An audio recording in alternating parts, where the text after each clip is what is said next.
அடியை மெட்டி சத்தம் கேட்காமத்தான் தலையை வெடிச்சிருச்சு வெகு நேரம்தான். வரப்பில் உன்னை பார்த்த மறுவேளைதான் இடுப்பில் நிற்காதையா ஏன் சேலதான்.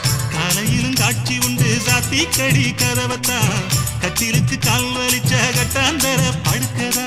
உடம்பு முழுக்க இப்போ ஒரு ரயில் ஓடுது மச்சான். வளைச்சு நொறுக்க சொல்லி என் வலையில் செஞ்சது மச்சான். அடடா அல்வா துண்டு இடுப்பு போங்கிடுப்பு அழகா பத்திக்குச்சி நெருப்பு தூள் கிடப்பு.